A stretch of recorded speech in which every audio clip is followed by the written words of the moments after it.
మత సంబంధవాదులంతా ఒక అడవిని తగలబెట్టారు. ఆ అడవిని తగలబెట్టిన తర్వాత శాస్త్రవేత్తలు కొంతమందిని, ఒక బృందాన్ని ఆ అడవిలో పరిశీలించడానికి ఒక బృందాన్ని పంపిస్తే, ఆ బృందం అంతా ఆ అడవిని పరిశీలిస్తూ ఉండగా ఒక పక్షి కాలిపోయి కింద పడటం చూశారట. దగ్గరికి వెళ్ళి దాని మీద ఎందుకో అనుమానం వచ్చి దాన్ని తీసుకుని దాని రెక్కలను పరిశీలిస్తూ ఉంటే కింద దాని పిల్లలు బ్రతికే ఉన్నాయంట. గట్టిగా చపలు ప్రభుత్వారు.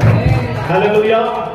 మంటలు పడుతున్నప్పుడు ఈ పక్షి ఎగిరిపోవాలి కదా, కానీ ఎందుకు అది చచ్చిపోయింది? కారణం ఏంటని చూస్తామంటే తన పిల్లలను కాపాడుకుని అది ప్రాణాలు వదిలిపెట్టింది. హల్లెలూయా. ఈ రోజున తల్లిదండ్రులైన వారు పిల్లల కోసం అలాగే కష్టపడుతున్నారన్న సంగతి నువ్వు ప్రయత్నిస్తున్నావా? అందరి కోసం యేసుక్రీస్తు వారు కూడా అలాగే రక్తం చెల్లించి ప్రాణం పెట్టాడు. నిన్ను నన్ను ఆ రక్తం నుంచి పంపించడానికి, పాప శాపం నుంచి విడిపించడానికి మన కొరకు యేసయ్య కలవరలో ప్రాణం పెట్టాడు, రక్తం చెల్లించాడు అన్న సంగతి నువ్వు గ్రహిస్తున్నావా? ఈ రోజు